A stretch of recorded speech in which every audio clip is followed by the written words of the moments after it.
लक्ष्मी जी हमारे पास स्थिर बनी रहे। वैसे तो लक्ष्मी चलायमान होती है, रुकती नहीं है। नमस्कार प्रिय साथियों, मैं हूं आपके साथ सत्यव्रत स्वस्ति और आप देख रहे हैं सरल उपाय सहज समाधान। साथियों, आज के इस वीडियो में हम आपके साथ चर्चा करने वाले हैं धन त्रयोदशी के विषय में। ये धन त्रयोदशी का व्रत कब मनाया जाता है, शास्त्र में इसके विषय में क्या वर्णित है और इस वर्ष यह पर्व किस दिन मनाया जाएगा और धनतेरस का शुभ मुहूर्त, इस पूजन का शुभ मुहूर्त क्या रहने वाला है और खरीदारी हम किस मुहूर्त पर करें, संपूर्ण जानकारी आज के इस वीडियो में हम आपके साथ चर्चा करने वाले हैं। फिर देरी किस बात की, चलिए साथियों वीडियो को प्रारंभ करते हैं।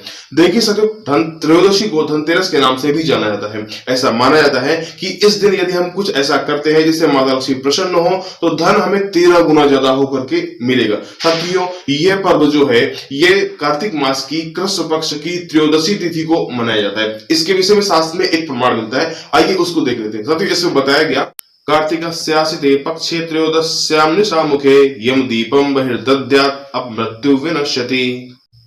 कार्तिकस्यासिते पक्षे त्रयोदश्यां निशामुखे। साथियों, इस प्रमाण में आपको बताया गया कि यह पर्व कार्तिक मास की कृष्ण पक्ष की त्रयोदशी तिथि को मनाया जाता है। लेकिन कब? निशामुखे, जिस दिन यह त्रयोदशी तिथि, निशामुखे मतलब रात्रि का मुख, मतलब क्या होता है? सायंकाल। जिस दिन यह त्रयोदशी तिथि सायंकाल के समय में मिल जाएगी, उसी दिन इस पर्व को मनाया जाएगा। बात समझ में आ गई ना? एक प्रमाण और मिलता है, आइए वो प्रमाण भी देख लेते हैं। सूर्यास्तमानोत्तर त्रिमुहूर्तात्मक प्रदोष व्यापनी त्रयोदशी ग्राह्या।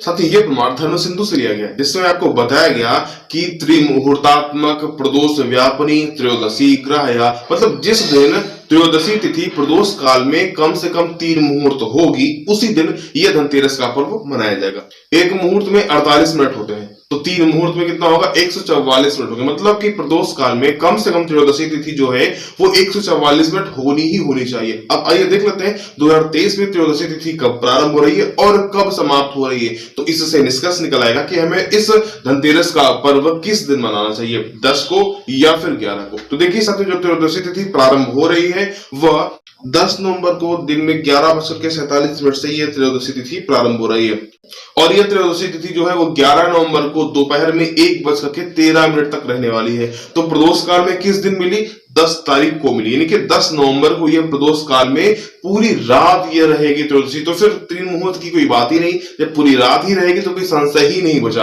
यानी कि निष्कर्ष क्या निकला? निष्कर्ष यही निकला कि इस धनतेरस का पर्व जो है वो हमें 10 नवंबर को मनाना चाहिए। अब आइए समझ लेते हैं कि धन त्रयोदशी में मां लक्ष्मी की पूजन के लिए सबसे अच्छा मुहूर्त कौन सा रहने वाला है। देखिए साथियों, प्रदोष काल के साथ साथ जो वृक लग्न होती है वो बहुत ही अपने आप में अद्भुत होती है। वृक लग्न में यानी कि स्थिर लग्न में जो पूजन किया जाता है वो बहुत ही चमत्कारिक होता है। तो माता लक्ष्मी की पूजा जो है वो स्थिर लग्न में ही की जाती है। क्यों? क्योंकि लक्ष्मी जी हमारे पास स्थिर बनी रहे। वैसे तो लक्ष्मी चलायमान होती है, रुकती नहीं है, लेकिन फिर भी हम प्रयास करते हैं कि लक्ष्मी जी स्थिर बनी रहे, इसलिए हम पूजन जो है वो स्थिर लग्न में करते हैं। तो देखिए साथियों, जो प्रदोष काल है वो शाम को 5:30 से 7:54 तक रहने वाला है और इसके साथ ही जो वृक लग्न है वो शाम को 5:30 से रात में 7:27 तक ये वृक लग्न रहेगी। तो मतलब आप इस वृक लग्न में 5:30 से 7:30 के बीच में मां लक्ष्मी की पूजा कर सकते हैं। अब आइए समझ लेते हैं कि खरीदारी का शुभ मुहूर्त कौन सा रहने वाला है। देखिए साथियों, जो खरीदारी के लिए सबसे अच्छा मुहूर्त रहेगा वो सुबह 6:30 बजे से लेकर के